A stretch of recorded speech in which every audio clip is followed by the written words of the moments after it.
چاہیے، لیکن اس کو سراسری میں نے پڑھا ہے اور وہی باتیں زیادہ تر ہیں جو ہم نے کی تھیں.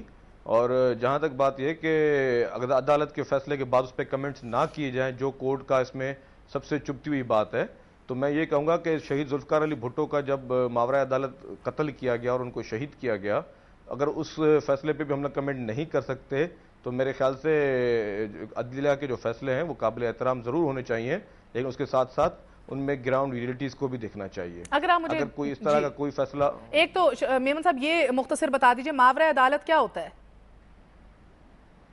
دیکھیں جی، ماورائے عدالت جو شہید ذوالفقار علی بھٹو صاحب کو پھانسی دی گئی وہ ماورائے عدالت قتل تھا، اور اس کی جو میں آپ کو تشریح یہ کر دوں کہ اس کے بعد جسٹس نسیم حسن شاہ صاحب آج بھی زندہ ہیں اور آج بھی وہ موجود ہیں، اور انہوں نے خود مانا ہے کہ یہ جو فیصلہ تھا وہ غلط تھا، لیکن ان کے ایک غلط فیصلے نے اس ملک کی تاریخ تبدیل کر دی. اس ملک کو سب سے زیادہ ترقی دینے والا شخص، اس ملک کو سب سے زیادہ جو ہے جس نے اس ملک کو پوری دنیا میں اجاگر کیا، ایٹمک طاقت بنایا اس ملک کو، جس شخص نے جو ہے، جس عظیم لیڈر نے جو ہے، میمن صاحب اس ایشو کے اوپر آئیں گے اگر آپ اجازت دیجئے. جسٹس صاحب میں آپ کی جانب جاتی ہوں. سب سے پہلا سوال یہ ہوگا کہ کیا توہین عدالت کے نوٹسز جو ہوتے ہیں وہ واقعی 340 صفوں پر مشتمل ہوتے ہیں؟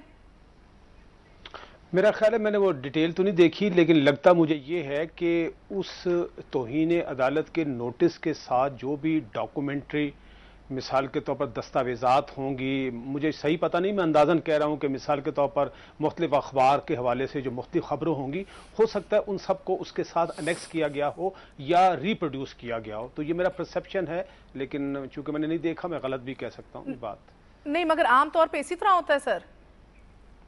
نہیں دیکھیں، جب آپ کسی کو کنٹمپٹ نوٹس دیتے ہیں تو جو چارجز آپ نے لگائے ہیں اور جو مثال کے طور پر ایویڈنس اس کے ساتھ ہیں تو وہ اس لیے بھی شاید دینا ضروری ہو جاتا ہے تاکہ اس شخص کو یہ بتا دیا جائے کہ تمہارے خلاف یہ الزام ہے اور اس کے بارے میں آپ کیا کہتے ہیں. اچھا، ایک اور بات بتائیں جسٹس صاحب، سیاسی افراد کے خلاف مقدمے جب ہوتے ہیں تو نیچرلی شور تو اٹھتا ہی ہے. آپ سے میں یہ سوال پوچھنا چاہ رہی ہوں کہ کیا آپ کو لگتا ہے کہ اس معاملے میں ہماری عدالت کچھ زیادہ ہی حساس تو نہیں ہو گئی؟ دیکھیں یہ جو معاملہ آیا ہے نا، دیکھیں اس میں کوئی شک کی بات نہیں کہ جب بھی کوئی عدالتی فیصلہ ہو تو اس پہ آپ کرٹیسائز تو کر سکتے ہیں، اور کیونکہ وہ پبلک پراپرٹی ہو جاتی ہے. لیکن ہمارے ہاں جو کنٹمپٹ لا ہے وہ کچھ اس قسم کا ہے، اور کہا یہ جاتا ہے کہ جج صاحبان کو بغیر سکینڈلائز کیے یا ملائن کیے یہ بات کر سکتے ہیں. لیکن مجھے اب لگتا ہے کہ یہ پاکستان کی تاریخ میں شاید یہ پہلا کیس ہوگا جس میں کنٹمپٹ لا کو ری ڈیفائن کیا جائے گا. مثال کے طور پر اگر آپ امریکہ کی مثال لے لیں تو یہ سب بات جانتے ہیں کہ وہاں پر جو الگور اور بش کا جو الیکشن ہوا تھا اس پر نہ صرف بہت کھلے طور پر آرٹیکل لکھے گئے بلکہ کتابیں بھی لکھی گئی.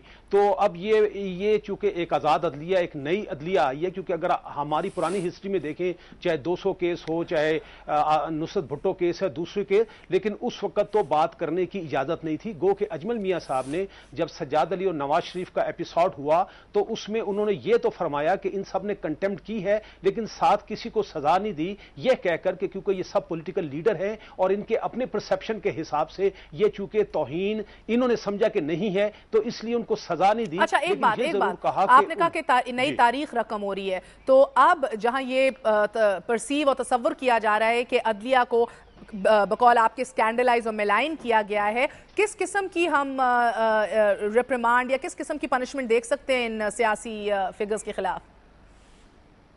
دیکھیں دو باتیں ہیں، جیسے کہ میں نے ایک اجمل میاں صاحب کے کیس کا حوالہ دیا جو اپنا سجاد علی شاہ صاحب اور نواز شریف کا، وہ تو میں نے اب کہہ دیا، تو اس میں کوئی سزا نہیں دی گئی. اور دوسری بات ہے کہ بعض اوقات سزا جو دی جاتی ہے وہ اس قسم کی ہوتی ہے کہ مثال کے طور پر اگر الٹیمیٹلی ان کو گلٹی پایا گیا کہ جج صاحب جو ہیں اناؤنس کریں گے، سائن کریں گے اور ٹل رائزنگ آف دا کورٹ کہہ کے چلے جائیں گے تو وہ بھی ایک سزا ہو سکتی ہے.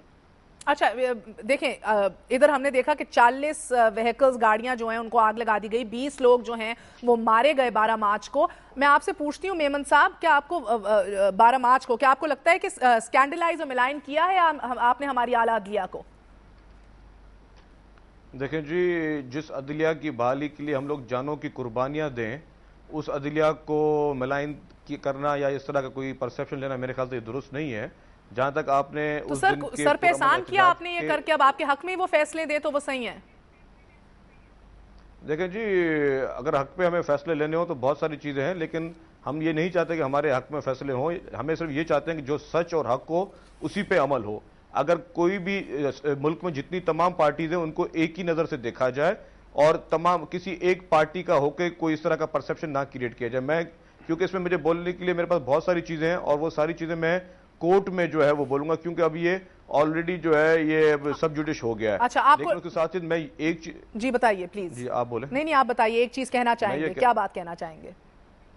میں یہ کہنا چاہتا جو آپ نے اس دن پرامن احتجاج کے دن انسیڈنٹس کی بات کی, پرامن نہیں تھا وہ انسیڈنٹ, تو یہ وہ بالکل پرامن تھا جی. سر 20 لاشیں گر گئیں, 40-50 گاڑیوں کو جلایا گیا, پورا شہر جو ہے وہ سٹینڈ سٹل کے اوپر تھا, آپ کی 5 ارب کا نقصان ہوا ہے. دیکھیں جی, آپ اس میں ریکارڈ کو ٹھیک کر لیں. اس دن جو ہے وہ ایک 7 جو ہے وہ ڈیتھ ٹولز ہوئے, اور جو کہ اس کو ہم لوگ بالکل کنڈیم کر رہے ہیں. اور اس سے پہلے بھی یہ ایک لائن چل رہی ہے ٹارگٹ کلنگ کی, اور یہ اس سے پہلے بھی چل رہی ہے اور آج دن تک یہ جاری ہے. لیکن اسی دن کو جواز کیوں بنایا گیا, یہ بات مجھے بھی کرنا تو بڑا مشکل ہو جائے گا نا میمن صاحب. ٹارگٹ کل کون ہو رہا تھا اور آپ کے احتجاج کی وجہ سے کیا تھا؟ 5 ارب کا نقصان ہوا ہے ملک کو, اور ساتھ لاشیں گری ہیں, 7 گری ہیں, 20 گری ہیں. مہر صاحبہ, اگر ایک بھی جان چلی جائے کسی معصوم کی تو اس کو بھی ہم کنڈیم کریں گے, کیونکہ پیپلز پارٹی نے کبھی تشدد کی سیاست نہیں کی. جسٹس صاحب آپ کے ساتھ بیٹھے ہیں اور میرے خیال سے یہ بھی گواہی دیں گے کہ پیپلز پارٹی نے ہمیشہ امن کی سیاست کی ہے. اور کراچی میں اگر ہمیں خدا نہ خواستہ اس طرح کے کسی ایلیمنٹس اگر ہمارے پاس ہوتے یا ہم ان چیزوں میں ہوتے تو پورے سندھ میں یہ ریئیکشن ہوتا. صرف کراچی میں یہ اس طرح کے جو ہے وہ ٹارگٹ کلنگ کیوں ہوئی اس دن؟ اگر اس طرح کا کوئی ریئیکشن ہونا تھا تو پورے سندھ میں ہوتا نا. اگر دوسرے شہروں بھی تو ہیں, ادھر بھی کوئی لوگ خدا نہ خواستہ مارے جا سکتے تھے. سر شٹ ڈاؤن اور ہڑتال تو آپ نے سب سے پہلے کراچی میں کال دی نا, کراچی کو ہم نے شٹ ڈاؤن دیکھا سب سے پہلے. جناب پورے سندھ میں جو ہے وہ شٹ ڈاؤن ہڑتال نہیں تھی, پورے سندھ میں پرامن احتجاج کی کال تھی, جس کو میں نے پریس کانفرنس میں اگر آپ اس کو ریپیٹ کر کے دیکھ لیں, پرامن احتجاج کی کال دی تھی. اور ہم نے سب سے یہ اپیل کی تھی کہ اس احتجاج میں ہمارا ساتھ دیں, اور پوری سندھ کی عوام نے جو ہے, کیونکہ یہ سندھ کے حقوق کے لیے بات تھی. چلیں اگر آپ مجھے اجازت دیں میمن صاحب, ایک چھوٹا سا وقفہ لیتے ہیں, وقفے کے بعد واپس آ کے میمن صاحب سے پوچھیں گے کیا واقعی وہ ابھی بھی اپنے اس فیصلے پر قائم ہیں کہ یہ عدالتی فیصلہ بہت شرمناک تھا, اور کیا اب جو ہم دیکھ رہے ہیں کہ بھٹو کیس کو ری اوپن کرنا اور ساتھ ساتھ عدالت کے یہ نوٹسز جاری کر دینا, یہ شیئر کوئنسیڈنس ہے ٹائمنگ کا, اس حوالے سے بھی بات کریں گے. ہمارے ساتھ رہے گا. There's lots more to come. Don't go away.